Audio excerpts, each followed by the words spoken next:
Marami tayong mga kababayang sumusugal sa ibang bansa para maitaguyod ang kanilang pamilya. At dala ng pangangailangan, ang iba para nga sa kanila ay doon na rin naninirahan. Kaya naman nakakamanghang makarinig ng kwento ng mga Pinoy na ipinagpalit ang kanilang American Dream para magbalik bansa at pumili ng mas payak na pamumuhay.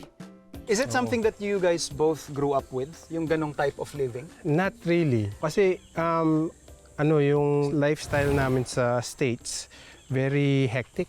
Yeah.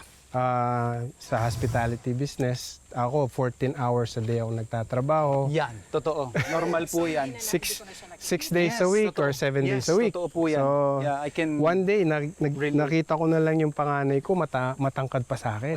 Then that's when I realized, ang bilis ng panahon. So sabi ko sa kanya, let's sell everything, pack up our stuff. Balik. That's it, yep. Let's go home. Sabi ko, gusto kong makasama yung mga anak ko.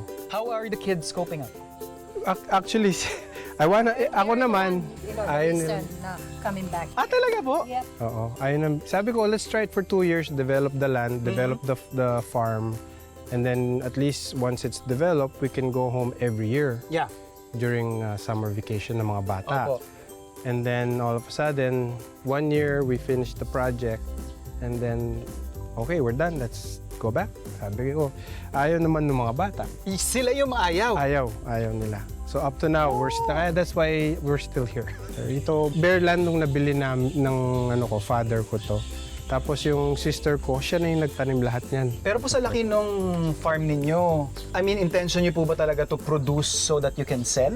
Is that the direction? Hindi po. Para sa amin lang. Sa amin lang or either sa mga kapitbahay kung gusto lang nila. Yan. So, As in, personal consumption? gusto namin dito, we live off the farm. Okay. So in the morning, pagkagising namin, yung mga bata kukuha ng itlog sa mga manok. Kukuha kami ng tilapia. Kung anong gulo. Ako in the morning, dito ako, lalakad na ako dito, maghahanap na ako ng kakainin namin that day. Yung mga ganito po, simpleng ganito, you have a pond here. Yes. Tilapia po na ako? Red Red tilapia. tilapia, oo. Tapos meron may native na tilapia, kaya nagkabatik yung mga... Okay, nagkalahi-lahi na sila. sila, oo. Alright. At So least, here, dito rin, nakukuha kami ng pagkain dito. Mga staff namin. Minsan, kukuha kami, idadaing namin kahit maliliit na lang Apo. sila. Kasi sobrang dami minsan. another thing is, kahit kayo mismo sa mga kapitbahay ninyo, you guys are able to share. Yeah. Same thing din sa kanila. Minsan, binibigyan kami ng may mga crops silang mga minsan bigas, kamote, Yan, kahatid nila dinadala dito. na lang sa Ang sarap i-expose ng mga anak natin sa yung sense of community na hindi natin magagawa or ma-experience sa ibang lugar. Ano? And here, you have the chicken. your livestock area. Yes. Yeah. Then kami kumukuha rin ng minsan na pag may bisita. May nakita po ako native, pero may nakikita rin po akong mga Rhode Island. Yeah. So, I mix the native and the Rhode Island. Yes. Kasi po yung Rhode Island, hindi naglilimlim yan.